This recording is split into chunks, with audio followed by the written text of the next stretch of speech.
अस्सलाम वालेकुम स्टूडेंट। अगला रिएक्शन इसके सॉल्ट्स के साथ है। सोडियम क्लोराइड सल्फ्यूरिक एसिड के साथ रिएक्ट करता है, सोडियम सल्फेट और HCl देते हैं।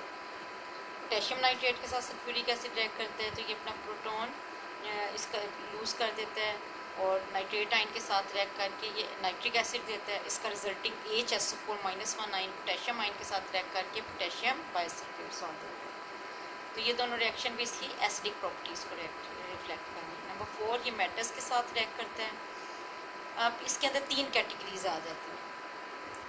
नंबर 1, अगर कोल्ड डाइल्यूट सल्फ्यूरिक एसिड हो तो वो ऑलमोस्ट सारी मेटल के साथ जब रिएक्ट करता है तो कोल्ड डाइल्यूट सल्फ्यूरिक एसिड तमाम तक मेटल के साथ रिएक्ट करके हाइड्रोजन गैस दे देते हैं और उनके सल्फेट सॉल्ट, जैसे आयरन का सल्फेट सॉल्ट बनेगा, जिंक का भी सल्फेट सॉल्ट और साथ में हाइड्रोजन गैस रिलीज होगी।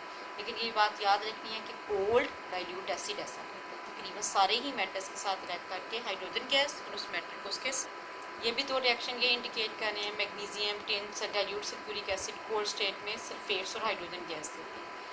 बी पार्ट में क्या है कि कोल्ड डाइल्यूट की बजाय कंसनट्रेटेड सल्फ्यूरिक एसिड ले लें तो वो ज़्यादातर मेटल्स के साथ रिएक्ट नहीं करता, for example copper, silver, mercury, lead और गोल्ड। इसके बाद तीसरी कैटेगरी क्या है कि हमारे पास ज़्यादातर जो मेटल्स हैं वो हॉट कंसनट्रेटेड सल्फ्यूरिक एसिड के साथ जब रिएक्ट करते हैं तो हाइड्रोजन गैस पे रिलीज़ नहीं करते। डाइल्यूट और कोल्ड हो तो हाइड्रोजन गैस रिलीज़ होती है, मगर हॉट और कंसनट्रेटेड हो तो इन्हीं मेटल्स के साथ सल्फेट सॉल्ट्स तो बनते ही हैं, लेकिन साथ में हाइड्रोजन गैस रिलीज़ होने के बजाय सल्फर डाइऑक्साइड और वाटर बनता है। जैसे कि ये रिएक्शन सामने आपके कॉपर जब सल्फ्यूरिक एसिड के साथ रिएक्ट करेगा, कॉपर सल्फेट वाटर और सल्फर डाइऑक्साइड, तो ये रिएक्शन कंडीशन पे मेटल्स के साथ इसका बाकी सिल्वर और मरकरी भी ये रिफ्लेक्ट कर रहे हैं कि सल्फर डाइऑक्साइड और सॉल्ट्स देने के साथ साथ सल्फेट सॉल्ट्स देने के साथ साथ वाटर प्रोड्यूस होगा।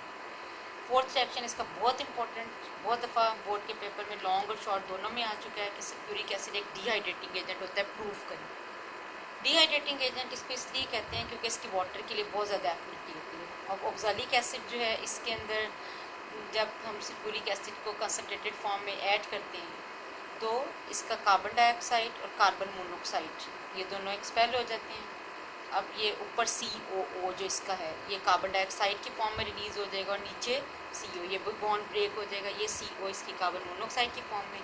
अब ऊपर आपके पास खाली H प्लस बच रहा है और नीचे आपके पास OH बच रहा है। ये H और OH कार्बन डाइऑक्साइड और कार्बन मोनोऑक्साइड के रिलीज़ होने के बाद वाटर की फॉर्म में अलग हो जाएंगे और वो एब्जॉर्ब हो जाएंगे सल्फ्यूरिक एसिड के अंदर।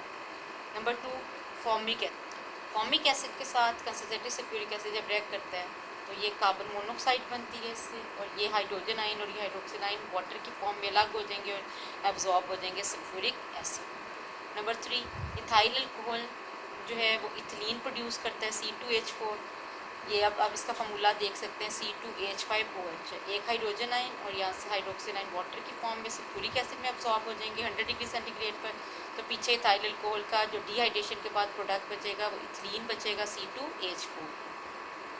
अगली 3 इक्वेशंस भी यही इंडिकेट कर रही हैं कि अगर आप ग्लूकोज लें तो 6 मोस्ट कार्बन के अलग हो जाएंगे और बाकी 6 वाटर मालिक्यूल अलग हो जाएंगे। इसी तरह अगर आप शुगर ले लेते हैं तो 12 कार्बन अलग हो जाएंगे और बाकी ये सारे 11 वाटर मालिक्यूल अलग हो जाएंगे। इसी तरह अगर आप स्टार्च ले लें तो चूँकि स्टार्च एक पॉलीमेरिक मालिक्यूल है C6H10O5 N इसका फार्मूला है। N की तादाद सेवरल 100,000 तक हो सकती है, तो 6N कार्बन और 5N वाटर, यानी N पे डिपेंड करेगा कि कितने वाटर मालिक्यूल्स होंगे और कितने कार्बन। N में भी सेवरल 100 और 1000। फिर उसके बाद अगली प्रॉपर्टी क्या है कि सल्फ्यूरिक एसिड एक पावरफुल ऑक्सीडाइजिंग एजेंट है। ये कार्बन को ऑक्सीडाइज कर देता है, कार्बन डाइऑक्साइड में खुद रिड्यूस हो जाता है सल्फर डाइऑक्साइड और वाटर में। ये नॉन मेटालिक एलिमेंट सल्फर को ऑक्सीडाइज कर देता है, सल्फर डाइऑक्साइड में खुद इटसेल्फ चेंज हो जाता है, रिड्यूस्ड फॉर्म भी इसकी सल्फर डाइऑक्साइड है, ठीक है। तो ये ऑक्सीडाइज इसको करेगा तब भी SO2 बनेगा, खुद अपनी रिड्यूस फॉर्म में आएगा तब भी SO2 बनेगा। इसलिए यहाँ पर 3 प्रोडक्ट की बजाय आपको 2 ही नज़र आ रहे हैं क्योंकि सल्फर की ऑक्सीडाइज फॉर्म और सल्फ्यूरिक एसिड की रिड्यूस फॉर्म दोनों ही SO2 की फॉर्म में है। अगर H2S के साथ ये रिएक्ट करता है तो हाइड्रोजन सल्फाइड ऑक्सीडाइज होकर सल्फर में चेंज हो जाता है और सल्फ्यूरिक एसिड इटसेल्फ रिड्यूस हो जाता है SO2 और वाटर में। इसके बाद HBr को ये ऑक्सीडाइज कर देता है Br2 ब्रोमीन में, जैसे यहाँ पर H2S को उसने सल्फ़र में किया था मगर सल्फ़र डायटोमिक नहीं होता। ब्रोमीन और हाइड्रोजन जितने भी हैं वो डायटॉमिक फॉर्म में होती हैं, Br2 और खुद रिड्यूस फॉर्म में आ जाएगा SO2 और वाटर।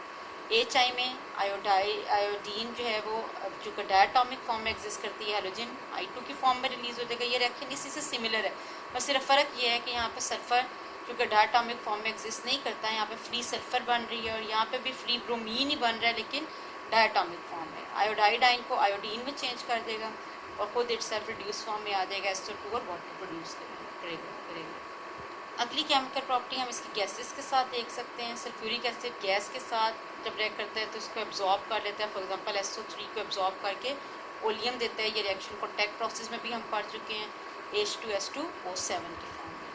ये रिएक्शन भी इसका गैस के साथ है। अमोनिया गैस को जब एब्जॉर्ब करता है तो तब सॉल्ट बनता है अमोनियम सल्फेट। इसी तरह ये बेंजीन जो कि एक ऑर्गेनिक मॉलिक्यूल है, इसके साथ रिएक्ट करता है तो C6H6 सल्फ्यूरिक एसिड रिएक्ट करके बेंजीन को चेंज कर देते हैं बेंजीन सल्फोनिक एसिड में, C6H5SO2OH। अब ये जो साइड प्रोडक्ट है वो क्या आ रहा है, वाटर। बेंजीन की एक हाइड्रोजन रिमूव होगी और सल्फ्यूरिक एसिड से OH वो वाटर की फॉर्म में, और बाकी रिमेनिंग जो पार्ट सल्फ्यूरिक एसिड का बचेगा OH के रिमूवल के बाद वो SO2OH बचता है, वो सारा का सारा बेंजीन के ऊपर ऐड हो जाता है, तो ये बेंजीन के ऊपर सब्स्टिट्यूट हो जाता है, तो ये प्रोडक्ट बनेगा बेंजीन सल्फोनिक एसिड।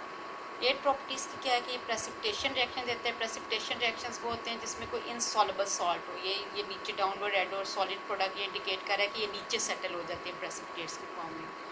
जब ये बेरियम क्लोराइड और लेड नाइट्रेट और स्ट्रोंशियम नाइट्रेट के साथ रिएक्ट करता है तो ऐसे सॉल्ट्स बनते हैं जो इनसॉल्युबल फॉर्म में होते हैं, वो नीचे सेटल हो जाते हैं, बनते सल्फेट सॉल्ट्स, यानी कि इनसॉल्युबल नहीं होते। BeSO4 नीचे प्रेसिपिटेट हो जाएगा वाइट PPTs की फॉर्म में, और लेड नाइट्रेट के जो सल्फेट बनेगा वो भी नीचे सेटल हो जाएगा PbSO4 की फॉर्म में। बाकी इसका क्लोराइड आइन इसके हाइड्रोजन आइन के साथ HCl और इसका हाइड्रोजन आइन इसके नाइट्रेट आइन के साथ nitric acid.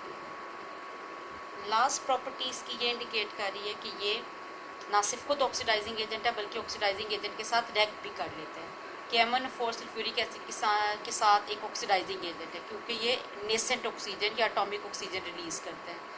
K2SO4 MnSO4 water product बनने के साथ साथ ऑक्सीजन फ्री एटॉमिक फॉर्म में रिलीज़ होती है।